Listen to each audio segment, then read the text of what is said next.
នេះគឺជាឧបករណ៍សម្រាប់វាយសម្លាប់នៅសម័យនោះមនុស្សដែលបានវាយសម្លាប់ហើយកប់ចោលជន់គោលើគ្នាហើយនេះក៏ជាអាវរបស់អ្នកដែលស្លាប់នៅក្នុងសម័យនឹងដែរហើយឆ្អឹងនឹងធាតបែកបាក់នៅជាប់ដើមច័ន្ទគិរីនេះគឺមានកងដៃជាច្រើនរណ្ដៅសពនេះមានអ្នកស្លាប់450នាក់ហើយរណ្ដៅមួយនេះមានអ្នកស្លាប់166នាក់អត់មានក្បាលហើយនេះគឺជាស្ទូបដែលតម្កល់អធិធាតុអ្នកស្លាប់ហើយដើមជ្រៃនេះគឺជាដើមជ្រៃសម្រាប់បំពងសម្លេងនាសម័យនោះសួស្តីពុកម៉ែបងប្អូនទាំងអស់គ្នានៅក្នុងមជ្ឈមណ្ឌលប្រល័យពូជសាសន៍ជើងឯកគឺមានរឿងរ៉ាវជាច្រើនដែលបានកើតឡើងនៅក្នុងសម័យ3ឆ្នាំ8ខែនិង20ថ្ងៃហើយទស្សនវិជ្ជានឹងបានបង្ហាញពុកម៉ែបងប្អូនទាំងអស់គ្នានៅរឿងរ៉ាវនិងសោកនាដកម្មដ៏រន្ធត់មួយនៅក្នុងប្រទេសកម្ពុជាបងប្អូនឃើញស្ទូបនេះគឺពោពេញទៅដោយធាតុឆ្អឹងហៅថាឆ្អឹងខ្មោចជាច្រើនពាន់អ្នកដែលបានតម្កល់ទុកក្នុងទីនេះមុននឹងបងប្អូនចូលទៅទស្សនានៅខាងក្នុងស្ទូបដែលបានតម្កល់អធិធាតុគឺតម្រូវឲ្យពួកយើងដែលជាអ្នកទស្សនាគឺត្រូវដោះស្បែកជើងវាគឺជាការគោរពមួយសម្រាប់អ្នកដែលបានបាត់បង់ជីវិតហើយកន្លែងនេះមើលទៅពិតជារន្ធត់ខ្លាំងណាស់បងប្អូនសម្រាប់អ្នកដែលទៅទស្សនាដើម្បីសិក្សាស្វែងយល់អំពីការបាត់បង់ជីវិតនៅក្នុងកន្លងសម័យប៉ុលពតនៅក្នុងមជ្ឈមណ្ឌលប្រល័យពូជសាសន៍ជើងឯកគឺពិតជារន្ធត់ណាស់បងប្អូនហើយនេះគឺជាផ្កាដែលពុកម៉ែបងប្អូនគាត់បានយកមកគោរពបូជាដើម្បីឧទ្ទិសកុសលជូនអ្នកដែលបានស្លាប់នៅក្នុងសម័យនោះបានបង្ហាញឲ្យឃើញថាសង្គ្រាមវាពិតជាមានគ្រោះមហន្តរាយច្រើនណាស់សម្រាប់ប្រជាពលរដ្ឋទាំងអស់នេះគឺជាឧបករណ៍សម្រាប់វាយសម្លាប់ប្រជាពលរដ្ឋនៅសម័យនោះមានកំបិតពូថៅញញួរហើយនិងឧបករណ៍ខ្សែភ្លើងជាច្រើនទៀតដែលសម្រាប់សម្លាប់នៅក្នុងសម័យនោះវាពិតជាសោកសៅខ្លាំងមែនទែននៅពេលដែលយើងបានទៅឃើញទស្សនវិជ្ជាជាក់ស្ដែងនៅក្នុងសារមន្ទីរវាលពិឃាតជើងឯកហ្នឹងហើយបងប្អូនមើលក្បាលមនុស្សដែលបានស្លាប់នៅក្នុងសម័យនោះគឺរាប់ពាន់នាក់ហើយនៅកន្លែងខ្លះឆ្អឹងគឺត្រូវអណ្ដែតឡើងតាមដីដើមជ្រៃនេះហើយដែលសម្រាប់ដាក់មីក្រូដើម្បីបំពងសំឡេងកុំឲ្យមានការស្រែកលន់សំឡេងអ្នកដែលគេត្រូវបានសម្លាប់នៅក្នុងសម័យនោះលន់ឮទៅក្រៅហើយបងប្អូននេះគឺជាភស្តុតាងមួយដែលគេបានបង្ហាញថាមនុស្សដែលបានវាយហើយនឹងកប់ហើយនឹងសម្លាប់នៅក្នុងសម័យនោះគឺមានសភាព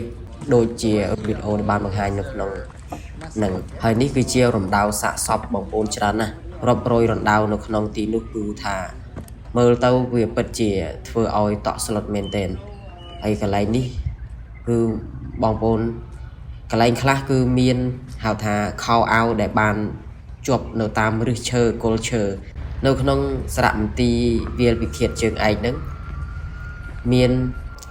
ដើមឈើជាច្រើនសម្រាប់បងប្អូនដែលទៅទស្សនានៅក្នុងទីនោះដើម្បីសិក្សារៀនសូត្រនិងយល់ដឹងបន្ថែមអំពីការកាប់សម្លាប់នៅក្នុងសម័យប៉ុលពតវាពិតជាសោកស្ដាយមែនទែនមកដល់ទីនេះគឺជាទ្រនប់ដែលបានបាំងកុំឲ្យទឹកនាចចូលឬមួយក៏ហូរចូលនៅក្នុងតំបន់ដែលត្រូវបានរក្សាឬមួយក៏អភិរក្សទុកនៅហៅថាបំណែកធាតុដែលបានស្លាប់ដែលបានកប់នៅក្នុងទីនោះរាប់ម៉ឺននាក់ហើយនេះគឺជាចំណុចនីមួយៗសម្រាប់អ្នកគូទេសដែលគាត់ចង់ដឹងរឿងបន្ថែមអំពីវាលពិឃាតជើងឯកហើយមានចំណុចជាច្រើនដែលគេបានរាយរាប់និងប្រាប់នៅក្នុងចំណុចនីមួយៗហើយមកដល់ចំណុចនេះបងប្អូនឃើញរំដៅដ៏ធំមួយនេះគឺនៅមានធំក្លិននៅឡើយទេនៅក្នុងរំដៅនេះគឺមានមនុស្ស166នាក់ដែលមានតែខ្លួនអត់ក្បាលដែលត្រូវបានកាប់សម្លាប់ហើយត្រូវបានកប់នៅក្នុងទីនេះបើយើងក្រឡេកមើលរោងមួយនេះវិញគឺសម្បូរទៅដោយខោអាវដែលមានទាំងក្មេងទាំងចាស់ហើយខោអាវគឺនៅសភាពហៅថាអាចមើលបានវានៅមិនទាន់រលួយអស់ទេបងប្អូនហើយខោអាវខ្លះគឺវាផុសចេញពីដី